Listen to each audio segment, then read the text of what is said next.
সম্মানিত শ্রোতাবৃন্দ, দুনিয়ার বুকে সবচেয়ে বড় সৌভাগ্য কি জানেন? আল্লাহর এই দুনিয়ায় এক অদ্ভুত নিয়ম রয়েছে। সকাল যখন হয়, যখন সুগন্ধির ব্যবসায়ী সুগন্ধি নিয়ে মেহনত শুরু করে, কাপড়ের ব্যবসায়ী ব্যস্ত হয়ে পড়ে তার কাপড় নিয়ে, কাঠের ব্যবসায়ী কাঠের পেছনে, সিমেন্টের ব্যবসায়ী সিমেন্টের পেছনে, মিষ্টির ব্যবসায়ী তার মিষ্টির দোকানে মেহনত করে। সবাই দুনিয়া অর্জনের জন্য সকাল থেকে উঠে দৌড়াতে থাকে।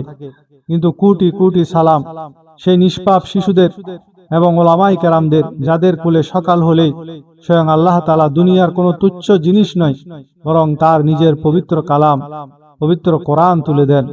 সবচেয়ে মৌলিক ও প্রথম কথা হলো, আল্লাহ তাআলা যাকে ভালোবাসেন তাকে কোরআনের সাথে জুড়ে দেন। আল্লাহ যাকে দয়া করেন তাকে কোরআন পড়ার, কোরআন বুঝার এবং কোরআনের উপর আমল করার তৌফিক দেন। এটা আল্লাহর বিশেষ ভালোবাসারই লক্ষণ যে তিনি আপনাদের বা আপনার সন্তানের অন্তরে কোরআনকে সংরক্ষিত করেছেন। তবে মনে রাখবেন, এই কোরআন থেকে যদি আপনি প্রকৃত ফায়দা বা উপকার পেতে চান, তবে দুইটি শর্ত পূরণ করতে হবে। প্রথম শর্ত হলো অত্যন্ত মজবুতি, অবিচলতা বা ইস্তেকামতের সাথে কোরআন পড়তে হবে। দ্বিতীয় শর্ত হলো কোরআনের শিক্ষাকে নিজের জীবনের প্রতিটি ক্ষেত্রে ধারণ করতে হবে। চলুন এবার আমরা ইতিহাসের পাতায় ফিরে যাই। একবার মদিনা মুনাওয়ারায় এক বৃদ্ধ এসে দাঁড়ালেন। গায়ে তার জরাজীর্ণ পুরনো কাপড়, চোখে মুখে দীর্ঘ সফরের ক্লান্তির ছাপ। তার চেহারা দেখে বোঝা যাচ্ছিল তিনি একজন রুমি অর্থাৎ রোমান। তিনি ছিলেন আল্লাহ রসুলের বিখ্যাত সাহাবী হযরত সোহাইব রুমি রাদিয়াল্লাহু তাআলা আনহু। সোহাইব রুমি রাদিয়াল্লাহু তাআলা আনহুর আদি গল্পটা কেমন ছিল জানেন? রোমানদের এক বিশাল জাহাজ একবার সমুদ্রের ঝড়ের কবলে পড়ে ডুবে গিয়েছিল। জাহাজের সবাই মারা গেলেও সোহাইব রুমি সাঁতার জানতেন বলে কোনোমতে প্রাণ বাঁচিয়ে সমুদ্রের উপকূলে পৌঁছান। সেখানকার মানুষ যখন তাকে মক্কার ঠিকানা দিলেন, তিনি মক্কায় চলে এলেন। দেখুন হেদায়েতের আলো কিভাবে কাজ করে। যার হৃদয়ের জানালা খোলা থাকে সেই আল্লাহর এই রহমত খুঁজে পায়, আর যার হৃদয়ের জানালা বন্ধ থাকে সে হাজার অলৌকিক ঘটনা দেখেও বঞ্চিত হয়। সোহাইব রুমি মক্কায় এসে কঠোর পরিশ্রম শুরু করলেন। ব্যবসা বাণিজ্য করে তিনি প্রচুর অর্থ সম্পদ ও প্রতিপত্তির মালিক হলেন। আল্লাহ তার ব্যবসায় অবিশ্বাস্য বরকত দিলেন। মক্কায় তার ধন সম্পদের অভাব ছিল না, কিন্তু তিনি একা ছিলেন। তার কোনো পরিবার বা সন্তান ছিল না।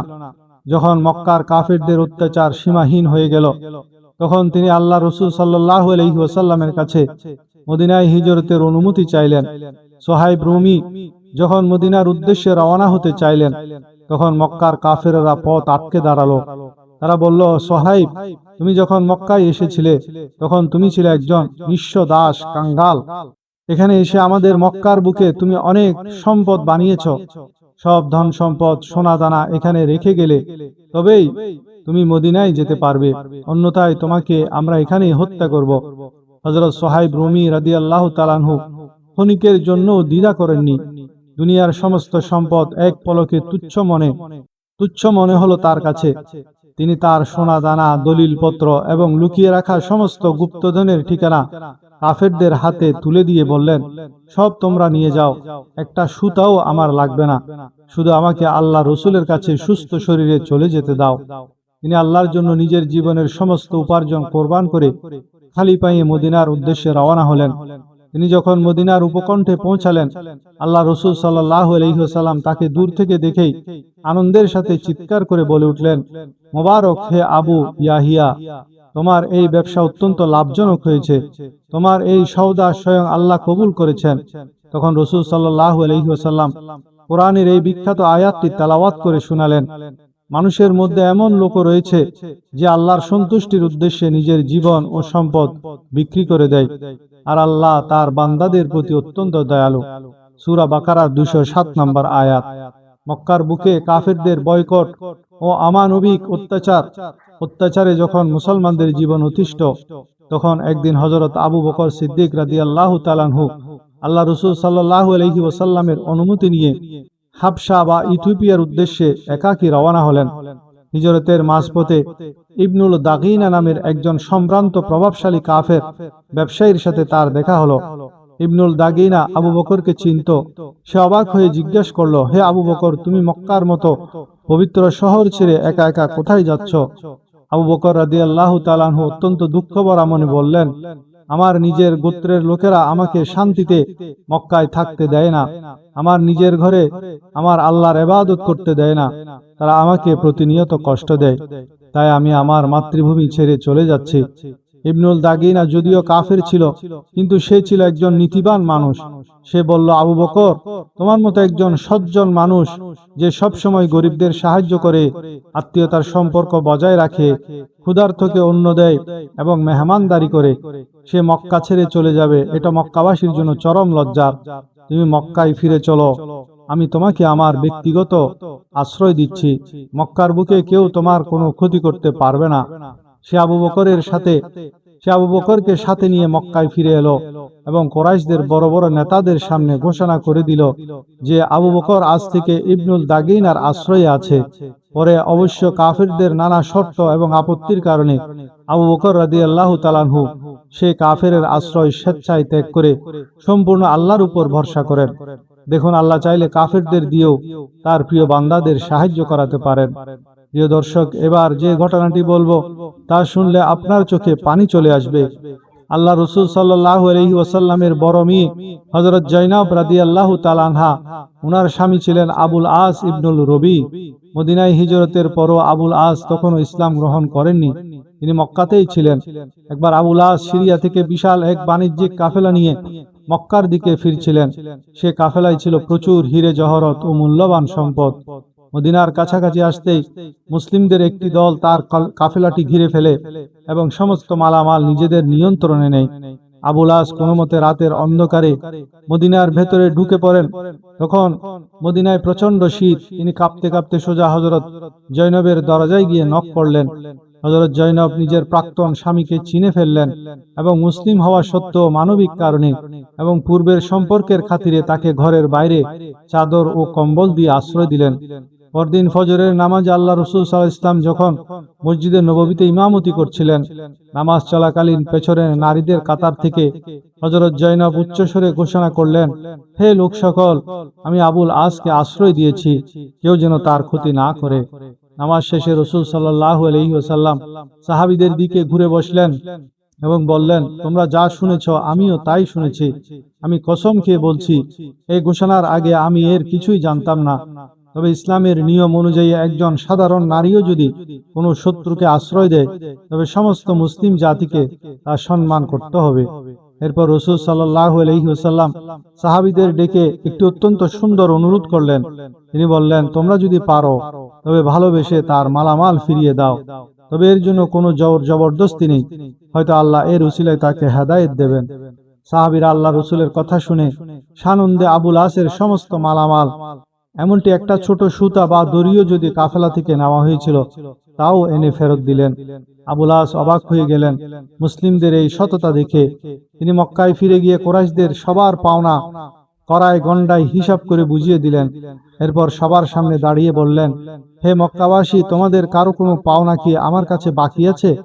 সবাই বলল, না, তুমি অত্যন্ত বিশ্বস্ত ও চমৎকার ভাবে আমাদের আমানত বুঝিয়ে দিয়েছ। তখন আবুল আস সবার সামনে উচ্চস্বরে ঘোষণা করলেন, তাহলে শুনো, আমি সাক্ষ্য দিচ্ছি আল্লাহ ছাড়া কোনো মাবুদ নেই এবং মুহাম্মদ সাল্লাল্লাহু আলাইহি ওয়াসাল্লাম আল্লাহর সত্য রাসূল। আমি মদিনাতে ইসলাম গ্রহণ করতে পারতাম, কিন্তু তা করিনি, কারণ তোমরা ভাবতে যে আমি তোমাদের টাকা আত্মসাৎ করার জন্য মুসলিম হয়েছি। এখন সবার টাকা বুঝিয়ে দিয়ে আমি মুক্ত মনে মুসলিম হলাম। এরপর তিনি মদিনায় হিজরত করে চলে আসেন এবং রাসূল সাল্লাল্লাহু আলাইহি ওয়াসাল্লাম অত্যন্ত আনন্দের সাথে তাদের দাম্পত্য জীবন পুনরায় ফিরিয়ে দেন। এবার আসুন সেই দাস বালকের গল্পে, যা আমি ভিডিওর শুরুতে বলেছিলাম। মদিনা মুনাওয়ারায় আসলাম নামের এক বড় কাফের ব্যবসায়ী ছিল। সে রোম ও পারস্য থেকে দাস এনে মদিনার বাজারে বিক্রি করত। একবার সে পারস্য থেকে এক দুর্বল শীর্ণকায় বালককে নিয়ে এলো, যার নাম ছিল সালিম। ছেলেটি দেখতে এতই দুর্বল ছিল এবং সে যক্ষা ও টিবি রোগে আক্রান্ত ছিল যে মদিনার বাজারে কেউ তাকে কেনার জন্য এক দেরহামও দিতে রাজি ছিল না। লোকেরা বলতো, একে কিনে কি হবে, একে তো শুধু শুধু খাওয়াতে হবে, কোনো কাজ করতে পারে না। সেখানে তাসমিদা নামের এক অত্যন্ত ধনী এবং সম্ভ্রান্ত নারী ছিলেন। তিনি বাজারে এসে ছেলেটিকে দেখে দয়া পরবশ হয়ে নিজের টাকা দিয়ে কিনে নিলেন। তিনি সালিমকে বাড়িতে এনে একটি সুন্দর কামরা দিলেন এবং বললেন, সালিম, তুমি আমার বাগানে থাকো, তোমার শরীর অসুস্থ, তোমার কোনো কাজ করার দরকার নেই, তোমার কাছে যথাসময়ে খাবার, দুধ, খেজুর পৌঁছে যাবে, তুমি আরামে জীবন কাটাও। সালিম তা আল্লাহর দরবারে শুকরিয়া আদায় করলো। পরবর্তীতে তাসমিদার বিয়ে হলো সামি নামের মক্কার এক বড় আমিরের সাথে। বিয়ের সময় তাসমিদা একটি শর্ত রাখলেন, আমি মক্কায় যাব ঠিকই, কিন্তু আমার এই গোলাম সালিম আমার সাথেই থাকবে, আমরা যা খাবো তাকেও তাই খাওয়াবো। এই সালিম যখন মক্কায় এলেন এবং পরবর্তীতে ইসলাম ধর্মের সুশীতল ছায়াতলে এলেন, তখন আল্লাহ তাআলা তার জীবনের মোড় ঘুরিয়ে দিলেন। সালিম নিজেকে নিয়োজিত করলেন পবিত্র কোরআনের খেদমতে। তিনি এত সুন্দর করে কোরআন মুখস্থ করলেন এবং এত সুমধুর কণ্ঠে তেলাওয়াত করতেন যে স্বয়ং আল্লাহ রসুল সাল্লাল্লাহু আলাইহি ওয়াসাল্লাম তার প্রশংসা করতেন। পরবর্তীতে তিনি হযরত সালিম মাওলা আবু হুযাইফা রাদিয়াল্লাহু তাআলা আনহু নামে পরিচিত হন। মদিনায় যখনই কোনো নতুন মসজিদ হতো, সাহাবীরা হযরত সালিমকে ইমাম বানাতেন। এমনকি বড় বড় কুরাইশ সাহাবী হযরত আবু বকর রাদিয়াল্লাহু তাআলা আনহু, হযরত ওমর রাদিয়াল্লাহু তাআলা আনহু উনাদের মতো ব্যক্তিরা নিজেদের এলাকায় মসজিদ ছেড়ে সালিমের পেছনে নামাজ পড়ার জন্য দূর থেকে ছুটে আসতেন। লোকেরা জিজ্ঞেস করলে ওমর রাদিয়াল্লাহু বলতেন, আমরা সালিমের কণ্ঠে কোরআনের অলৌকিক তেলাওয়াত শুনতে আসি। হযরত ওমর রাদিয়াল্লাহু তাআলা আনহু তার মৃত্যুর আগে যখন পরবর্তী খলিফা নির্বাচনের জন্য 6 জনের কমিটি গঠন করেছিলেন, তখন তিনি আফসোস করে একটি কথা বলেছিলেন, যা ইতিহাসের পাতায় স্বর্ণাক্ষরে লেখা আছে। ওমর রাদিয়াল্লাহু বলেছিলেন, আজ যদি সালিম মাওলা আবু হুযাইফা বেঁচে থাকতেন, যিনি ইয়ামামার যুদ্ধে শহীদ হয়েছিলেন, তবে আমি উম্মতের কাউকে পরামর্শ না করে সরাসরি এই সালিমকেই মুসলমানদের খলিফা বা আমির বানিয়ে দিতাম। সুবহানাল্লাহ। চিন্তা করে দেখুন, যাকে পারস্য থেকে দাস হিসেবে আনা হয়েছিল, বাজারে কেউ কেনার জন্য দাম দিতেও রাজি ছিল না, আল্লাহ তাআলা পবিত্র কোরআনের উসিলায়, পবিত্র কোরআনের বরকতে তাকে উম্মতের এমন এক সর্বোচ্চ মাকামে বসিয়ে দিলেন। আমরাও যদি পবিত্র কোরআনকে আগলে ধরি, কোরআন অনুযায়ী আমল করি, প্রতিদিন কোরআনের সাথে সম্পর্ক নিজেদেরকে জড়িয়ে নিই, তাহলে আল্লাহ তাআলা আমাদেরকেও সালিমের মতো সেরকম মর্যাদা দিবেন, সচ্ছলতা দিবেন, সুখ দিবেন। প্রিয় দিনী ভাই ও বোনেরা, এতক্ষণ আমরা কোরআনের বরকত এবং সাহাবীদের জীবনের অলৌকিক ঘটনা শুনলাম। এবার আমি আপনাদের সেই বিশেষ আমলটির কথা বলবো, যা আজকের বয়ানের মূল শিক্ষা। আমাদের বুজুর্গরা এবং ওলামায়ে কেরামরা একটি বিশেষ আমলের কথা খুব তাগিদ দিয়ে বলেছেন, তা হলো প্রতিদিন 313 বার সূরা ইখলাস, কুল হুয়াল্লাহু আহাদ পাঠ করা। চলুন এই অবিশ্বাস্য ফজিলতগুলো জেনে নিই। নাম্বার 1, জান্নাতে প্রাসাদ লাভ। সহিহ হাদিসে এসেছে, কোন ব্যক্তি যদি দিনে মাত্র 10 বার সূরা ইখলাস পাঠ করে, তবে আল্লাহ তাআলা জান্নাতে তার জন্য একটি রাজপ্রাসাদ তৈরি করেন। তাহলে আপনি যদি দিনে 313 বার সূরা ইখলাস পড়েন, তবে জান্নাতে আপনার নামে 31টি বিশাল বাংলো বা রাজপ্রাসাদ তৈরি হয়ে যাবে। 2 নম্বর হলো কোরআন খতমের সওয়াব। আমরা জানি একবার সূরা ইখলাস পড়লে 1/3 কোরআন পড়ার সওয়াব পাওয়া যায়, অর্থাৎ 3 বার পড়লে 1 খতম কোরআনের সওয়াব। আপনি যদি 313 বার সূরা ইখলাস পড়েন, তবে প্রতিদিন 104 বার পূর্ণ কোরআন খতম করার অবিশ্বাস্য সওয়াব আপনার আমলনামায় লেখা হবে। 313 সংখ্যার রহস্য হলো, 313 সংখ্যাটি অত্যন্ত বরকতময়, কারণ এটি ছিল বদরের যুদ্ধের বিজয়ী সাহাবীদের সংখ্যা। এই সংখ্যার মধ্যে আল্লাহ এক বিশেষ আধ্যাত্মিক কারেন্ট বা শক্তি লুকিয়ে রেখেছেন। 4 নম্বর হলো দোয়া কবুলের চাবিকাঠি। বুজুর্গরা বলেন, এই আমলটি করার পর আপনি আল্লাহর দরবারে যে দোয়াই করবেন, আল্লাহ তা কখনোই ফিরিয়ে দেবেন না। আহমেদাবাদের এক নারী ডাক্তার একবার এই আমলের গুরুত্ব শুনে উমরায় গিয়ে 10 লাখ বার সূরা ইখলাস পড়ার পূর্ণ করেছিলেন। বুজুর্গরা তাকে বলেছিলেন, মাশাআল্লাহ, জান্নাতে আপনার 1 লাখ প্রাসাদ অলরেডি বুকিং হয়ে গেছে। সুবহানাল্লাহ। তাই আজই নিয়ত করুন, রাতে ঘুমানোর আগে হোক কিংবা অবসরে দিনে অন্তত 313 বার সূরা ইখলাস পড়ার অভ্যাস গড়ে তুলুন। যদি রাতে ঘুম না আসে, তবে এপাশ ওপাশ না করে শুয়ে শুয়ে সূরা ইখলাস পড়তে থাকুন এবং জান্নাতে নিজের প্রাসাদ বানাতে থাকুন। হে পরম দয়ালু ক্ষমাশীল আল্লাহ, আজ আমরা আপনার দরবারে ভিখারির মতো হাত তুলেছি। হে আল্লাহ, আমরা স্বীকার করছি আমরা গুনাহগার, আমরা অপরাধী। আমাদের অন্ধকার জীবনের গোপন গুনাহগুলো আপনার এই জমিন আর আসমান দেখেনি, কিন্তু আপনি তো দেখেছেন। হে আল্লাহ, আমরা গুনাহ করেছি আর আপনি আমাদের ভালোবেসে রিজিক দিয়েছেন। আমরা আপনার অবাধ্যতা করেছি আর আপনি আমাদের সুস্থ রেখেছেন, মসজিদে আসার তৌফিক দিয়েছেন। হে আল্লাহ, আমাদের জীবনের জানা অনজানা প্রকাশ্য গোপন সমস্ত গুনাহ আপনি মাফ করে দিন। আমাদের এই হাতগুলোকে খালি হাতে ফিরিয়ে দেবেন না। আল্লাহ, দুনিয়ার কোনো দয়ালু মানুষের দরজায় গিয়ে 1 টাকা ভিক্ষা চাইলে সে যেমন অনায়াসে দিয়া দেয়, আপনার জন্য তো আমাদের হেদায়েত আর ক্ষমা দেওয়া তার চেয়েও কোটি গুণ সহজ। হে আল্লাহ, আমাদের ঝুলিগুলোকে হেদায়েত আর ঈমান দিয়ে ভরিয়ে দিন। হে আল্লাহ, আজ সারা বিশ্বে মুসলমানদের উপর কঠিন পরিস্থিতি যাচ্ছে, ঘরে ঘরে অশান্তি, মনে মনে কষ্ট। হে আল্লাহ, হাদিসে এসেছে ভুলভাল নামাজ পড়লে সেই নামাজই মানুষকে বদদোয়া দেয়। হে আল্লাহ, আমরা না জানি কত ভুল নামাজ পড়েছি, আমাদের নামাজের সেই বদদোয়া থেকে রক্ষা করুন। আল্লাহ, আমাদের এমন নামাজি বানিয়ে দিন যার নামাজ কিয়ামতের দিন আমাদের জন্য রহমতের সুপারিশ করবে। হে আল্লাহ, আমাদের এই উম্মতকে কোরআনের সাথে জুড়ে দিন। আমাদের ভবিষ্যৎ প্রজন্মকে কিয়ামত পর্যন্ত দ্বীনের জন্য, কোরআনের জন্য কবুল করে নিন। আমাদের হারিয়ে যাওয়া সম্মান ও ঈমানি শক্তি ফিরিয়ে দিন। আমাদের মা বোনদের পর্দা, ইজ্জত ও আবরুর হেফাজত করুন। আমাদের সমাজ থেকে অবাধ্যতা ও অন্যায় দূর করে দিন। হে আল্লাহ, আপনার নবী সাল্লাল্লাহু আলাইহি ওয়াসাল্লাম মৃত্যুর আগে আমাদের মতো উম্মতের জন্য কেঁদেছেন, আমাদের জন্য সালাম পাঠিয়েছেন। হে আল্লাহ, আপনার নবীর সেই ভালোবাসার উসিলায় আমাদের দুনিয়া ও আখিরাতের সমস্ত অশান্তি দূর করে দিন। আমাদের মাঝে যারা অসুস্থ, যারা ক্যান্সারে, ব্লাড প্রেসারে, ডায়াবেটিসে বা মানসিক কষ্টে ভুগছেন, সবাইকে আপনি পূর্ণ শেফা ও সুস্থতা দান করুন। যারা বেকার আছে তাদেরকে কাজের ব্যবস্থা করে দিন। যাদের কামাই রুজি কম, তাদের কামাই রুজির মধ্যে কোটি কোটি গুণ বরকত দান করুন। যারা এই ভিডিওর মধ্যে কমেন্ট করছেন, দোয়া চাচ্ছেন, বিভিন্ন সমস্যার কথা বলছেন, প্রত্যেকের সমস্যার সমাধান করে দিন। আমাদের যাদের মা বাবা দুনিয়া থেকে চলে গেছেন, তাদের কবরকে জান্নাতের বাগান বানিয়ে দিন। আর যাদের মা বাবা বেঁচে আছেন, আমাদের তাদের খেদমত করার তৌফিক দান করুন। হে আল্লাহ, আপনি আমাদের না চাওয়া নিয়ামতগুলো দান করুন।